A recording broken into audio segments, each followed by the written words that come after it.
In het natuurrecreatiegebied Sparjebut bij de Hemrik hebben ze gelok. Aan het eind van de middag is het der droeg worden. Volkert Wesseling, Gouden Gurbe-winnaar van 2010, speelt de haardrol in op Ziek naar Billy. Een bewerking van de film Billy Elliot. On over 30 critics' top 10 lists, Newsweek magazine insists Billy Elliot is the must-see film. Nou, Billy Elliot gaat over een jongen die boksen maakt van zijn hart en mem. En dat vindt hij eigenlijk helemaal niet leuk. En hij komt stiekem in de kunde met balletlessen.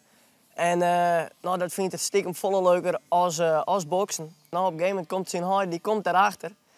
Nou, dat is dikke mat natuurlijk. En uiteindelijk, want daar gaat het verhaal om, van je moet het doen wat je zelf het liefste doen willen. En dat is het belangrijkste, tenminste in je leven, dat je droom mag ernaar gaan en dat je de dingen doorgaan die je zelf gewoon echt willen en daar moet je voor gaan. En patasja, en 1.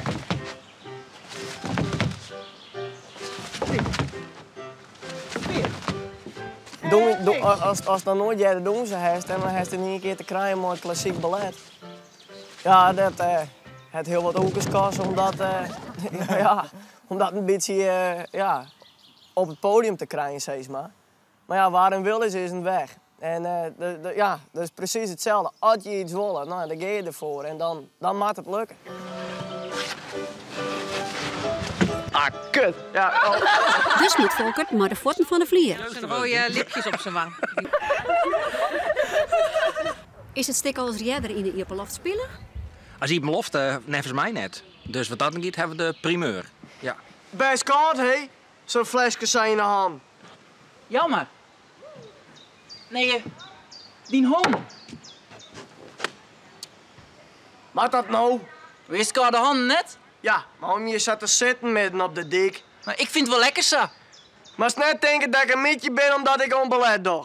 Is Billy net meer een van de jongens dan een van de famkes? Nou, Billy is toch wel een van de jongens. Op een gegeven moment. Ja? Ja, nou, het is een echte balletmiet.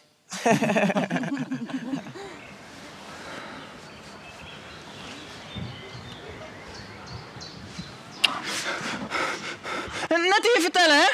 Dat best echt maf, doe, hé!